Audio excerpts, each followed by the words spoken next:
हरिओम. पातंजल योगसूत्रे, योगदासांचे प्रवचन. साधनपाद, सूत्र क्रमांक 20. द्रष्टा दृशिमात्रः शुद्धोपि प्रत्ययानुपश्चः. वास्तविक द्रष्टा हा पूर्ण शुद्ध स्वयं चेतना आहे. तरीही तो मन बुद्धी यांच्या अनुभवाद्वारा पाहणारा आहे. सूत्र क्रमांक 17 मध्ये द्रष्टा आणि दृश्य यांचा संयोग हे दुःख निर्माण होण्यास कारण सांगितलेलं आहे. त्यानंतर सूत्र क्रमांक 18 आणि 19 मध्ये दृश्य म्हणजे काय ते सांगितलेलं आहे. या सूत्रात द्रष्टा म्हणजे काय ते सांगत आहेत. योगाधिराज पातंजली द्रष्ट्याबद्दल 3 गोष्टी सांगत आहेत. 1. द्रष्टा दृशी मात्र आहे. द्रष्टा म्हणजे तो पुरुष, तो आत्मा, म्हणजे स्व, आपण. तो दृशी मात्र आहे म्हणजे चेतनामय आहे. आत्मा म्हणजे चेतना. आत्मा शरीर सोडून गेला की माणूस मृत होतो, त्याच्या हालचाली बंद होतात, कारण चेतना निघून गेलेली असते. नुसत्या देहाला अर्थ नाही. देहात आत्मा असेपर्यंतच देह आणि त्या अनुषंगाने इंद्रिय कार्य करू शकतात. आत्मा चेतना मात्र आहे, म्हणून तो देह धारण करतो किंवा देह त्याग करतो. दृशी मात्र असा शब्द वापरलेला आहे. आत्मा हा चेतनामय आहे असे म्हणण्यापेक्षा तो चेतन स्वरूप असतो असं योगाधिराज पातंजलींना म्हणायचं आहे.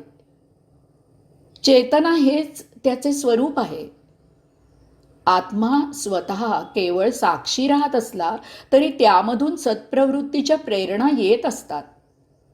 हाही अर्थ समजावून घेऊया.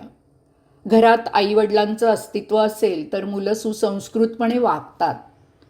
देवळाचं पावित्र्य राखलं जातं, तेथे पवित्र गोष्टीच केल्या जातात. हे केवळ देवाच्या अस्तित्वाने घडते.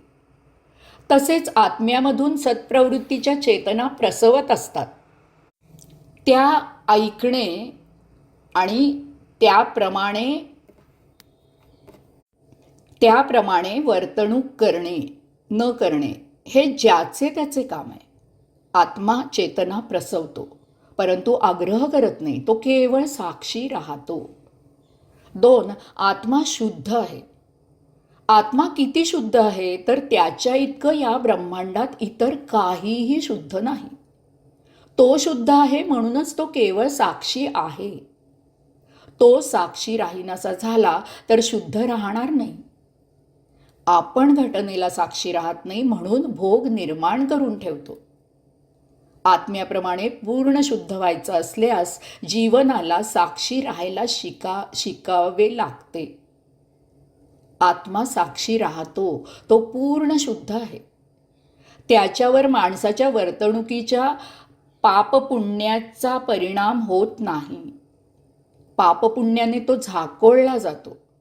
शुद्ध सात्विक आचरणाने भोग भोगून पापपुण्याची धूळ झटकली की शुद्ध आत्मा त्यामागे जसा होता तसाच असतो.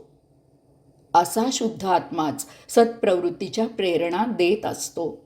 सत्प्रवृत्तीचं आचरण मुक्ती मिळवून देतं. 3. आत्मा अनुभवाने जाणता येतो.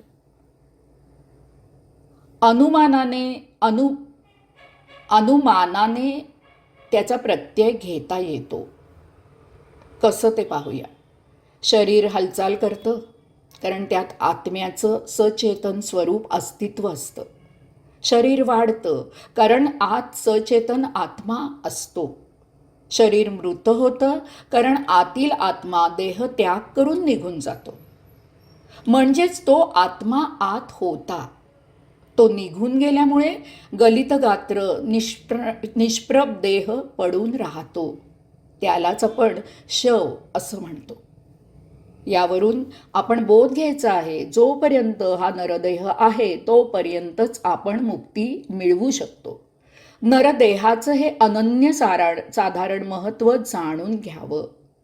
देहादी इंद्रियांची भोगापवर्गता समजून घेऊन त्यापासून दूर राहावं. आपण म्हणजे आत्मा आहोत. देह आणि इंद्रिय ही आपल्या सेवेला आहेत. त्यांच्याकडून प्राप्तीसाठी सेवा करवून घ्यावी. देहादी इंद्रिय त्यासाठीच आपण धारण केलेली आहेत. देहात चेतना आत्मा आहे तोपर्यंतच आपण आत्मस्वरूप जाणून घेऊ शकतो. स्वतःला स्वतःची ओळख जितक्या लवकर करून घेता येईल तितक्या लवकर करून घ्यावी. आयुष्याचं एक एक क्षण फार महत्त्वाचं आहे. हे आयुष्य परमात्म्याच्या प्राप्तीविना गेले तर वाया गेले असे समजावे. तसेच हा नरदेह पुन्हा केव्हा प्राप्त होईल याचा काही भरोसा नाही. आयुष्य जगून जगून भोग उपभोगून देह थकतो. त्यावेळी त्याचा त्याग करावाच लागतो. एकदा का देह त्याग करावा लागला की आत्मप्राप्तीची संधी गेली हे लक्षात घ्यावे. हरिओम.